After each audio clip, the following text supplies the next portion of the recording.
Le 13 août 1981, un homme a pris une décision qui lui semblait tout à fait anodine. Laisser sa voiture pendant quelques heures à un endroit interdit, quoi de plus simple? Une décision tout à fait normale pour quelqu'un de prudent. Mais cette décision a eu un coup terrible, 7 vies humaines. Le Hamburger Dome, l'une des plus grandes fêtes foraines d'Allemagne, lieu de réjouissance pour des millions de visiteurs, a été le théâtre de la pire catastrophe de son histoire séculaire. Des nacelles détruites à 15 mètres de hauteur, des cris d'horreur remplaçant les rires enthousiastes, des vies jeunes brisées en un instant. La tragédie n'a pas été causée par une défaillance technique, une catastrophe naturelle ou un acte malveillant. Il s'agit simplement d'une erreur fatale, une machine au mauvais endroit au mauvais moment. Une supposition au lieu d'un fait avéré. Pour comprendre comment une décision banale a condamné 7 personnes, il faut revenir à cette soirée d'août où la certitude d'un homme s'est heurtée à la cruelle réalité.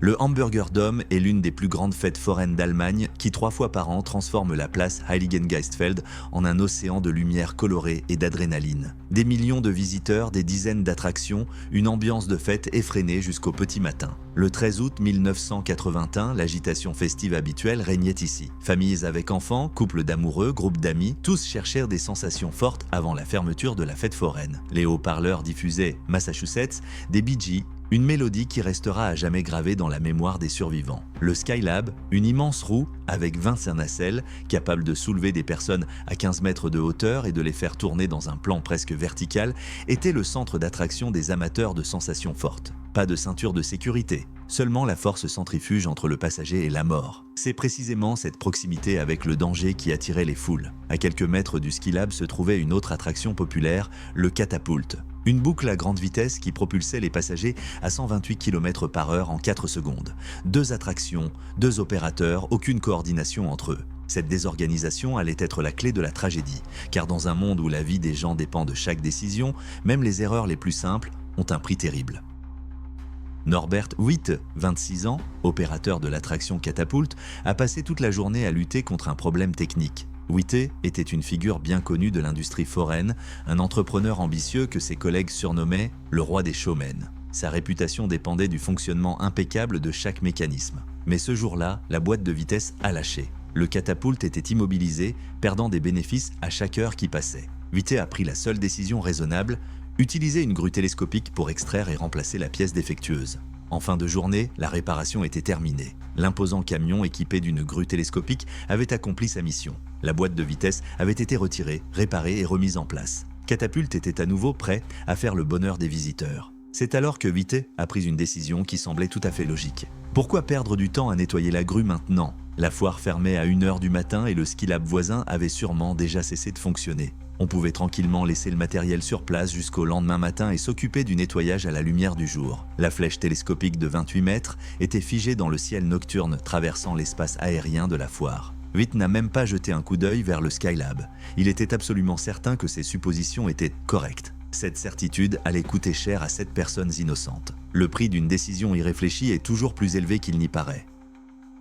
Au même moment, Vincenzo Maniscalco, 23 ans, terminait une soirée ordinaire par une décision inhabituelle. Il était venu à la foire pour chercher sa femme au travail et prévoyait de rentrer directement à la maison. Mais sa femme tardait à sortir et le temps passait lentement. Le Skylab a attiré son attention avec ses lumières vives et le bruit de ses mécanismes. Le personnel annonçait le dernier tour de la soirée. Maniscalco a regardé l'heure, 0054, et a pris la décision spontanée de dépenser 2,5 marks allemands pour un billet. Une simple impulsion qui allait lui sauver la vie et faire de lui un témoin clé de la tragédie. Les nacelles du Skylab se remplissaient des derniers courageux de la soirée. Parmi les passagers se trouvaient Sigrid Christiansen et Gabi Litkevitz, 2 amis de 18 ans venus fêter la fin de leurs études, et cette attraction extrême devait être le clou de la fête. Des couples s'installaient dans les nacelles spacieuses avec leurs enfants. Les amateurs de sensations fortes solitaires occupaient les places extérieures. Aucun d'entre eux ne savait qu'à quelques mètres de leur future trajectoire se trouvait un piège d'acier. À ce moment-là, Witte avait déjà quitté le lieu de la réparation, convaincu d'avoir pris la bonne décision. À 0h54, le Skylab a entamé son dernier cycle. La roue tournait lentement, les nacelles s'éloignaient progressivement de la verticale. Les passagers sentèrent la force centrifuge augmenter, c'était précisément pour cette sensation de vol qu'ils avaient dû payer. Le mécanisme hydraulique commença à soulever l'ensemble de la structure, amenant la rotation dans un plan presque vertical. Les nacelles gagnant de l'altitude, 5 mètres, 10, 15.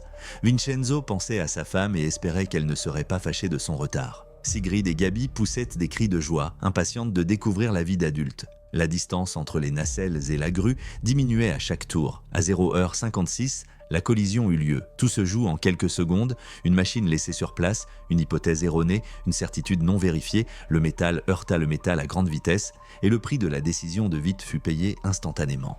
La flèche télescopique de la grue a déchiré la partie inférieure de plusieurs nacelles, comme si elle ouvrait des boîtes de conserve avec un couteau. Le choc a été si violent que toute la structure du Skylab a tremblé et grincé. Les cris de joie se sont transformés en cris d'horreur. Les passagers des nacelles, ces privés de sol, sont tombés d'une hauteur de 15 mètres sur le sol en béton de la foire. Vincenzo Maniscalco a survécu par miracle. Il a réussi à s'agripper aux mains courantes latérales lorsque la partie inférieure de sa nacelle a été sectionnée. Pour Sigrid et Gabi, la fête marquant leur entrée dans la vie adulte fut la dernière. 7 personnes ont payé de leur vie la confiance d'un seul. L'arrêt d'urgence s'est déclenché quelques secondes plus tard, mais il était déjà trop tard. Le sol sous le Skylab était jonché de débris de nacelles détruites et de corps de personnes tombées. 16 personnes ont été blessées. 7 ont perdu la vie, 6 sur place, la 7e à l'hôpital. La musique festive s'est tue, le hamburger d'homme s'est figé dans l'horreur. Norbert Witt a été arrêté la nuit même. L'enquête a rapidement établi la cause de la catastrophe, une grue télescopique laissée dans une position dangereuse. Toutes les preuves indiquaient la négligence de l'opérateur du catapulte qui était le dernier à avoir actionné le mécanisme de levage.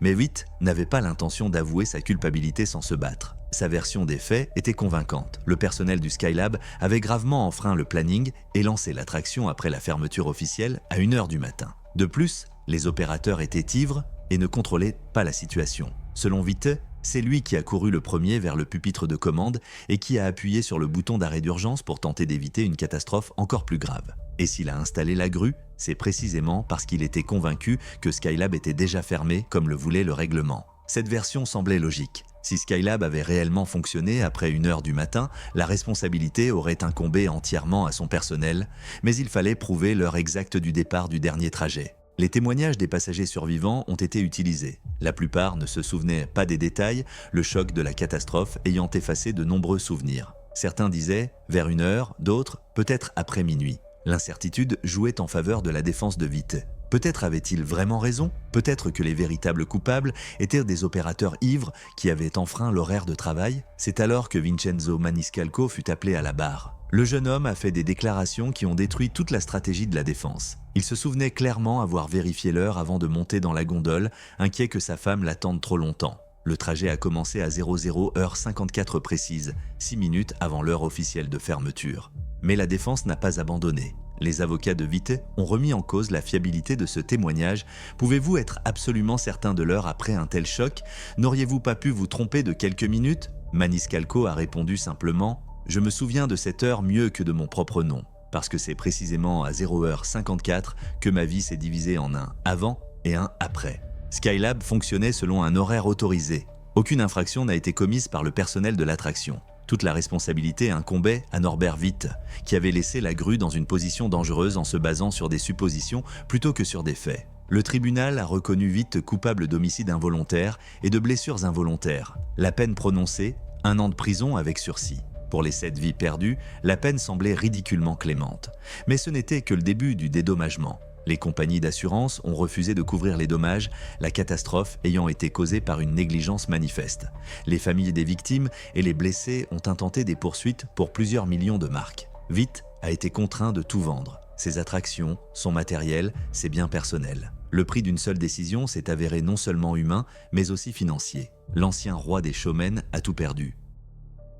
Les vies des participants à la tragédie ont pris des chemins complètement différents. Vincenzo Maniscalco, dont le témoignage a été déterminant dans l'issue du procès, a dû faire face à de graves séquelles psychologiques. Le jeune homme a passé d'innombrables nuits blanches, tourmenté par le souvenir du bruit du métal qui se déchire et des cris des personnes qui tombaient. Il lui a fallu des années pour s'en remettre. Maniscalco ne pouvait plus regarder les attractions sans être pris de crises de panique. Même le bruit des mécanismes en marche lui donnait des sueurs froides. Ce n'est qu'après plusieurs années qu'il a réussi à surmonter son traumatisme et à recommencer à profiter des attractions foraines. Avec le temps, il a trouvé sa vocation en devenant guide et comédien, connu sous le nom de gardien de nuit de Sankt Pauli. Sa capacité à surmonter son cauchemar et à reprendre le cours de sa vie est un exemple d'une incroyable force de caractère. Norbert Witt a pris un chemin complètement différent, celui de la descente. La faillite n'était que le premier maillon d'une chaîne d'échecs. Sa tentative de relancer sa carrière a échoué. Après la réunification allemande, il a acheté un parc d'attractions abandonné à Berlin-Est, mais l'entreprise s'est avérée déficitaire. Désespéré, l'ancien roi des showmen s'est associé à des trafiquants de drogue et a été arrêté pour trafic de stupéfiants. 7 ans de prison l'ont définitivement brisé. À sa sortie, Witt s'est retrouvé sans moyen de subsistance. Sa réputation était ruinée, ses relations perdues, sa santé détruite. L'homme, qui dirigeait autrefois des attractions prestigieuses et était considéré comme une star de l'industrie, a fini sa vie dans la misère, survivant grâce à des petits boulots. Une seule décision a détruit non seulement la vie de cette personne, mais aussi la sienne. Le Hamburger Dome a survécu à la page la plus sombre de son histoire et a poursuivi son activité. La foire a toujours lieu 3 fois par an et attire des millions de visiteurs. Plus de 40 ans après la catastrophe, aucun accident d'une telle ampleur ne s'est produit ici. La tragédie a entraîné des changements invisibles, mais importants. La coordination entre les opérateurs des différentes attractions a été considérablement améliorée. Les normes de sécurité modernes exigent une séparation stricte entre les zones de travail des attractions et celles de maintenance technique. Ce qui était possible en 1981, à savoir laisser une grue à proximité d'une attraction en service, est aujourd'hui interdit. Mais le prix de ces leçons s'est avéré terrible. Cette jeune vie, c'est un prix trop élevé pour comprendre que dans le monde du divertissement, rien n'est insignifiant. Il n'y a pas de mémorial officiel dédié aux victimes de la catastrophe. Les noms de Sigrid Christiansen, Gabi Litkevitz et des 5 autres victimes ne survivent que dans les archives des journaux, les documents judiciaires et la mémoire des rares personnes qui ont été témoins de cette nuit terrible. Aujourd'hui, la musique résonne à nouveau sur la place Heiligeistfeld. Les attractions fonctionnent à nouveau, les enfants rient à nouveau. Le Hamburger Dome est vivant, comme si cette nuit terrible n'avait jamais eu lieu. Vincenzo Maniscalco vient parfois ici avec des groupes de touristes. Il raconte aux visiteurs l'histoire du vieux Hambourg, mais ne mentionne jamais cette soirée d'août 1981. Certains souvenirs sont mieux gardés dans le passé. Norbert Witte est mort dans l'anonymat, brisé par le poids de cette vie. L'homme qui voulait devenir le roi de l'industrie foraine a fini ses jours dans l'oubli. Et quelque part dans les archives se trouvent les documents avec les noms des 7 victimes. Sigrid Christiansen, 18 ans. Gabi Litkevitz, 18 ans. 5 autres personnes dont seuls les parents et les amis connaissent les noms. Ils ne sont pas morts à cause d'une panne de manège, ni d'une catastrophe naturelle, ni d'un acte malveillant. Ils sont morts parce qu'une personne a pris une décision simple sans en vérifier les conséquences. Parce que la certitude a remplacé la prudence. Parce que les suppositions ont pris le pas sur les faits. Dans un monde où chaque choix a une incidence sur des vies, il n'y a pas de décision anodine.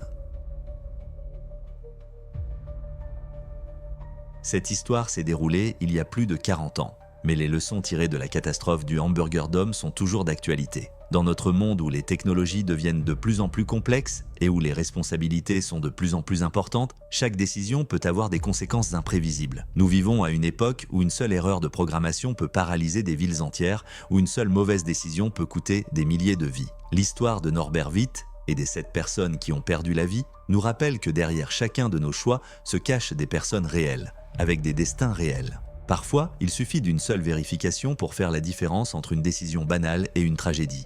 Un seul coup de fil, une minute d'attention, le prix de cette minute peut s'avérer inestimable. Merci d'avoir regardé jusqu'à la fin. Si cette histoire vous a fait réfléchir, n'hésitez pas à liker et à vous abonner à notre chaîne. Prenez soin de vous et à bientôt dans nos prochains épisodes.